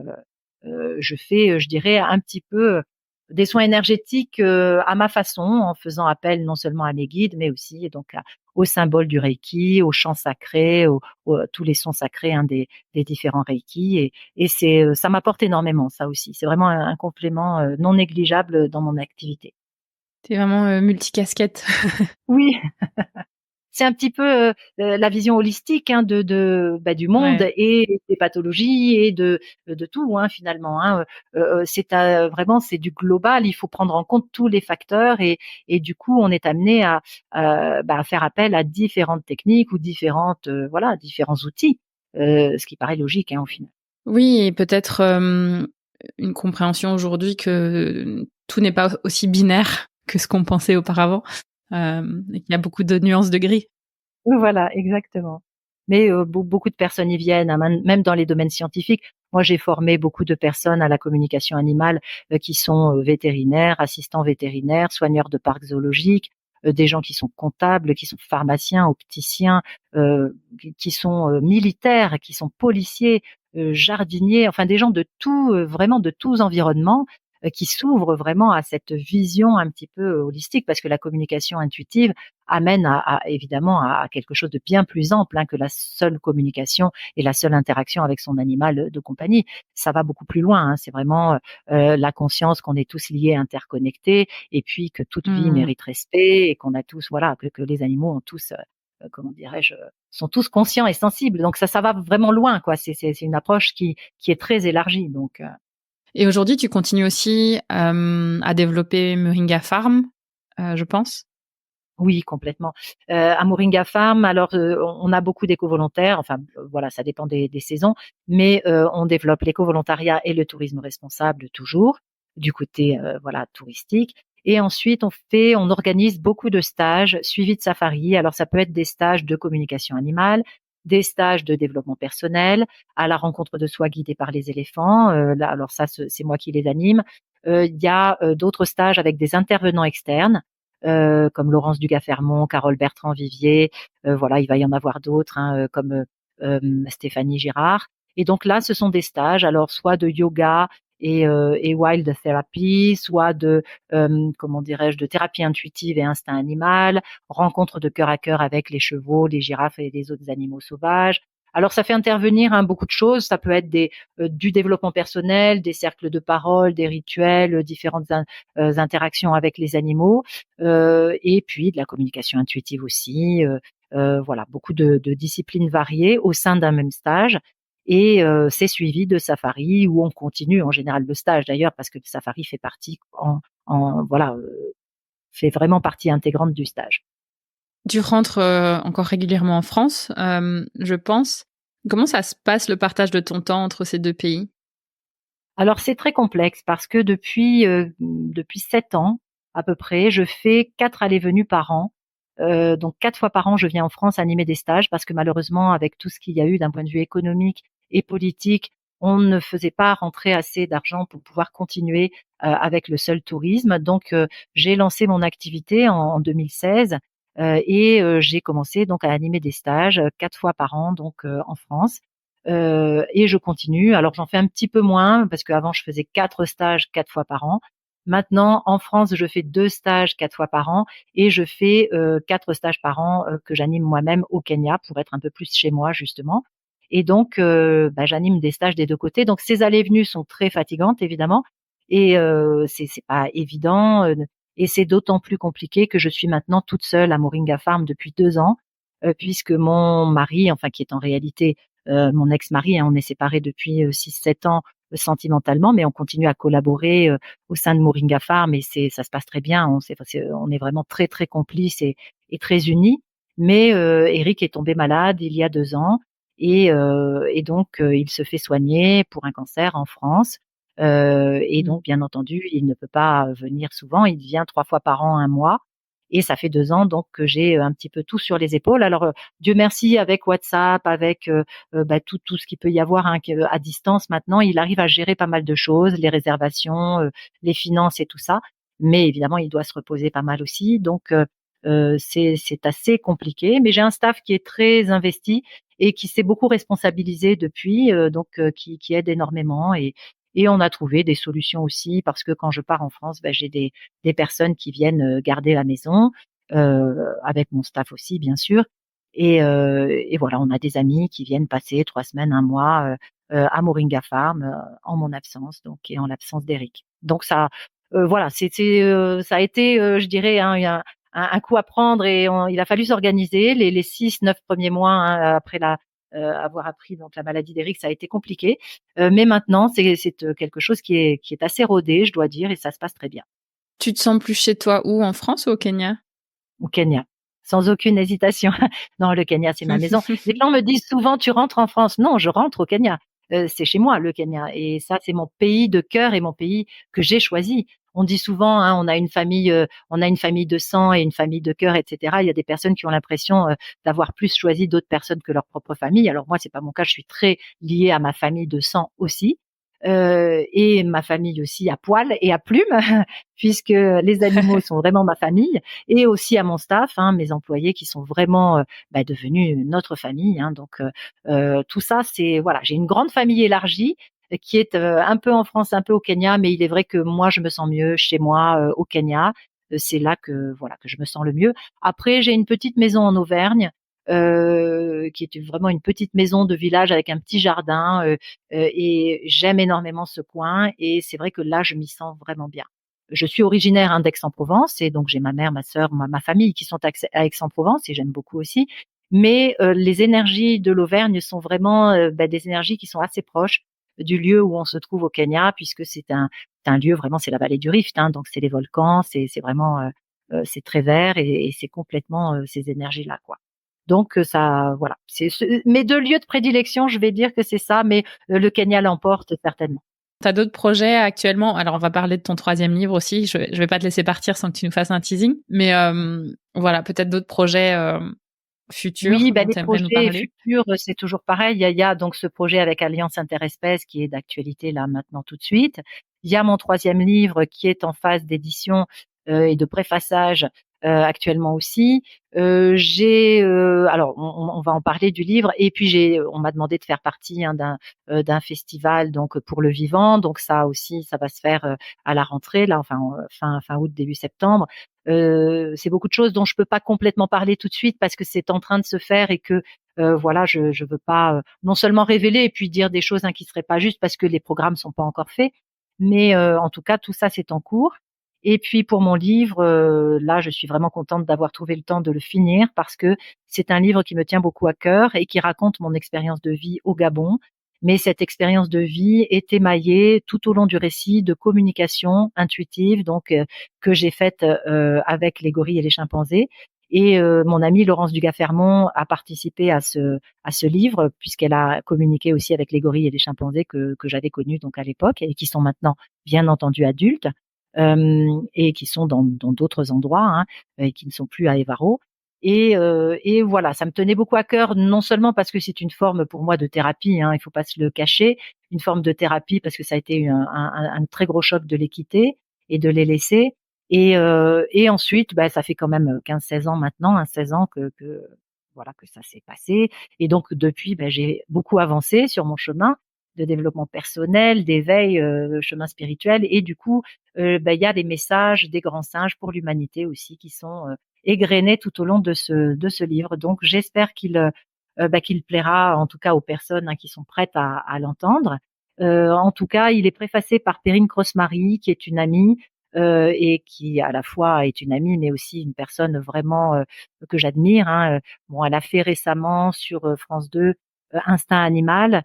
Et elle a tourné beaucoup de choses avant aussi. Elle a vécu en Tanzanie. Elle a fait beaucoup de choses pour les animaux sauvages notamment. Et donc je suis ravie qu'elle ait accepté de préfacer ce livre. Donc j'ai hâte qu'il sorte. Mais c'est toujours un processus un peu long aussi. Il faut s'armer de patience comme pour tout. Et donc j'espère qu'il va sortir avant la rentrée prochaine ou en tout cas avant la fin de l'année. J'espère. Voilà. Et il y a beaucoup de photos évidemment dedans, donc c'est tout ça, ça prend beaucoup de temps parce qu'il faut optimiser les photos, etc. Donc c'est un long processus d'imprimer tout ça. Et donc voilà, j'espère que ce livre rencontrera. Alors le succès, c'est pas ce que je cherche, c'est vraiment qu'il touchera le cœur des gens, vraiment qu'il touchera le cœur et la conscience des gens qui le liront et qu'il ouvrira vraiment, oui, la conscience de ces personnes. Sacré teasing. Est-ce que, parce que tu parlais justement de la communication avec des gorilles et les chimpanzés à ton époque, enfin à l'époque du Gabon, alors que tu n'avais pas encore fait ta formation en communication animale, est-ce que du coup c'est avec le recul que tu te rends compte que finalement tu communiquais avec eux et que c'est aussi de ça qu'a résulté un peu ce déchirement de l'équité? Oui, bien sûr. Il y avait vraiment tout un ensemble, c'est-à-dire qu'à l'époque, je ne m'exprimais pas du tout en ces termes et je ne parlais pas de communication intuitive, je ne parlais pas non plus de taux vibratoire, je ne parlais pas d'alignement, je ne parlais pas de toutes ces choses-là. Mais pour autant, je les ressentais et je sentais ce lien fort mais vraiment je sortais bien sûr de mon milieu à la fois vétérinaire et de biologie. Et pour moi, il y avait un lien qui était de l'ordre vraiment de l'animal, du physique, c'était vraiment quelque chose à la fois de physique, de corporel, à la fois presque je dirais, c'était des phéromones et à la fois c'était phylogénétique. Il y avait une proximité avec ces animaux. Pour moi, c'était un intermédiaire entre l'humain et l'animal, les gorilles et les chimpanzés. Et donc, je ressentais ce lien, mais de façon totalement instinctive, animale, et aussi avec le prisme scientifique, comme un lien phylogénétique, parce qu'on est quand même, voilà, on a 98% de gènes de structure en commun avec eux. Donc, je le sentais, cette proximité, je sentais le fait qu'on était vraiment de la même famille, quoi. Il faut se le dire, hein, cousin, frère, on dit comme on veut, mais on était vraiment de la même famille. Et quand vous serrez la main d'un gorille ou d'un chimpanzé, vraiment, ça vous fait l'effet d'un humain qui aurait un gant de cuir, quoi. Hein, c'est vraiment ça. Donc oui, je le ressentais, mais voilà, je n'avais pas conscience qu'il y avait aussi une forme de communication intuitive, télépathique, de cœur à cœur, d'esprit à esprit. Mais c'est clair que c'était très émotionnel, très émotionnel. En fait, ça passait par l'âme, par le corps, par l'esprit, par tout, en fait. Et maintenant, je peux l'expliquer parce que voilà, je suis dans une mouvance beaucoup plus spirituelle et beaucoup plus intuitive aussi encore. Mais voilà, ça avait des explications déjà à cette époque-là. Voilà. De toute façon, c'est un ensemble de tout ça. Une sorte de complétude. Ouais, tout à fait. Et là, c'est comme si j'avais assemblé des pièces de puzzle et que j'avais la dernière pièce. La dernière pièce, c'est la communication intuitive. Parce que vous avez votre mental, votre émotionnel et votre corps. Vous avez vos connaissances. Vous avez le fait que vous côtoyez des animaux depuis toujours et que donc forcément vous avez l'intuition de plein de choses, mais c'est de l'intuition spontanée, on va dire. Et voilà, puis c'est de l'observation des mimiques, l'observation de la gestuelle, les cris, enfin tout le langage que peut avoir l'animal, tout ça, voilà, on le connaît, on l'appréhende et tout ça. Mais là, j'ai la pièce du puzzle en plus qui est la communication d'esprit à esprit, de cœur à cœur, la communication intuitive qui nous fait accéder à notre intuition profonde, à toutes nos perceptions et même à une partie de notre inconscient. Donc, on est en lien vraiment avec l'essence première, voilà, de l'animal. Et du coup, on a des informations en plus. Ça complète. Pour moi, ça complète complètement tout le reste. Et vraiment, je ne rejette absolument rien de tout ce que j'ai fait avant, que ce soit alors vétérinaire, biologie, zooanthropologie, enfin tout ça, c'est vraiment un trésor que je garde. Et ce sont des connaissances qui m'ont beaucoup servi, bien sûr, et même des formations qui ont été importantes pour moi en tant que personne, quoi, hein, en tant que personnalité. Et l'ajout de la communication animale, c'est vraiment la dernière pièce du puzzle. C'est quelque chose en plus. Ça ajoute vraiment, oui, un petit supplément, quoi. Est-ce que tu penses que quand même probablement ou potentiellement de nombreuses personnes qui sont dans le milieu animal ou notamment les vétérinaires finalement font de la communication intuitive tous les jours sans le savoir? Mais complètement, euh, complètement. Comme mes maîtres en zooanthropologie, comme certains vétérinaires qui ne le disent pas, mais qui se sont même formés en communication animale, mais qui ne le mettent pas, voilà, sur les réseaux ou que ce soit, ou qui par ailleurs sont tout à fait, comment dirais-je, ouverts à cette approche et font former leur assistant vétérinaire parce que eux n'ont pas forcément le temps ou n'ont pas forcément, voilà, l'envie de s'exposer, hein, au regard ou au fait d'être avec d'autres, hein, dans un stage et tout ça.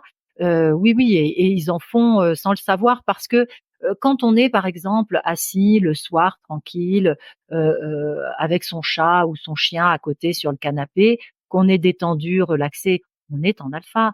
On est avec, voilà, si on faisait un électroencéphalogramme à ce moment-là, hein, de notre cerveau, on présenterait des ondes alpha, des ondes qui sont relaxées, détendues, zen. Et là, l'animal peut nous transmettre plein de choses.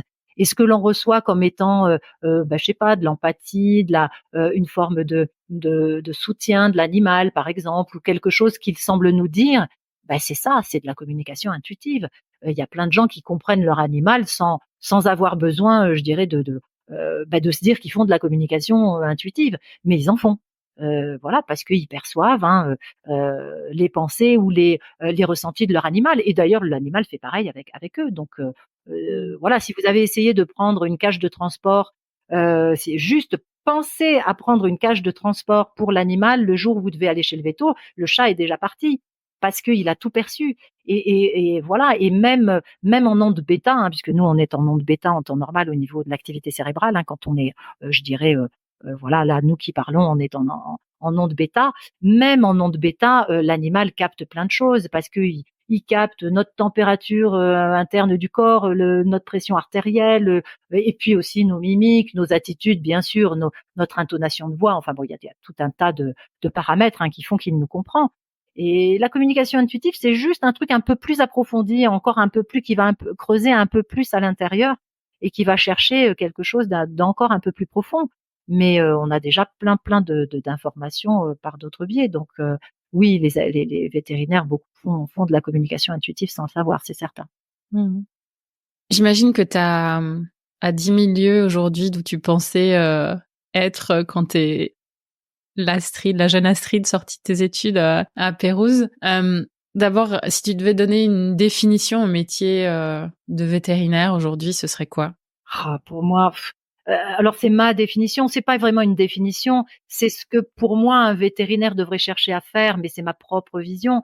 Pour moi, le but c'est d'alléger la souffrance des animaux et d'alléger la souffrance par la même occasion du propriétaire de l'animal. Donc on cherche à alléger de la souffrance quand l'animal est malade, quand il va pas bien, quand voilà, il peut avoir une pathologie aiguë ou chronique. On cherche à ce qu'il vive du mieux possible avec son humain le plus longtemps possible et qu'ils puissent s'accompagner l'un l'autre. Et notre rôle, c'est ça. Après, on n'est pas non plus ni des magiciens, ni voilà on n'est pas Dieu, hein. Voilà, si l'animal doit partir, c'est qu'il doit partir, c'est que c'est son moment et que voilà, on peut faire tout ce qu'on veut. Voilà, être juste déjà en conscience et faire de son mieux, toujours faire de son mieux pour voilà, soigner l'animal, l'aider à tous les niveaux d'ailleurs, physique, émotionnel, psychique, etc. Et être en compréhension aussi de son humain, avoir une forme de psychologie aussi pour l'humain, puisque les deux sont liés. Pour moi, c'est ça un vétérinaire et être voilà, avoir des valeurs et les respecter et ne pas déroger à ça pour des raisons qu'elles soient des raisons de business ou d'autres raisons d'ailleurs. Voilà, garder une éthique, garder toujours une éthique vis-à-vis de l'animal et du gardien. Enfin, moi j'appelle ça le gardien, mais c'est le propriétaire de l'animal. Et voilà, pour moi, c'est ça un vétérinaire. Et puis aimer ça, aimer son métier, bien sûr, aimer les animaux, ne pas se blaser. Je sais que c'est pas facile, parce que quelquefois, oui, on est obligé de s'endurcir aussi. C'est quand même très difficile. Moi, en tant que vétérinaire urgentiste à domicile pendant 7 ans, j'ai pratiqué 6 à 13 euthanasies par mois pendant 7 ans.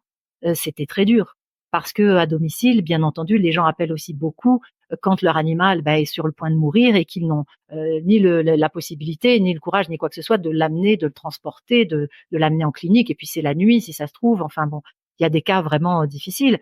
Et pour moi, oui, ça a été difficile par moments. J'aurais été contente d'ailleurs d'avoir la communication intuitive à cette époque parce que quelquefois je devais prendre des décisions en conscience. Alors je le faisais évidemment du mieux possible, mais si j'avais pu communiquer avec l'animal, j'aurais su si il avait besoin de quelques jours de plus ou si vraiment il fallait qu'il parte tout de suite, s'il était prêt, s'il était voilà, pas prêt parce qu'il attendait que son son propriétaire revienne ou des choses comme ça.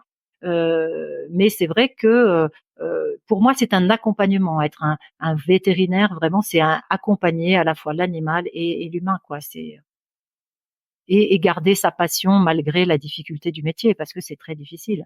Moi, j'ai une profonde empathie pour les vétérinaires et d'ailleurs quand on pense que c'est un métier où il y a énormément de suicides, etc. Moi, j'avais été assez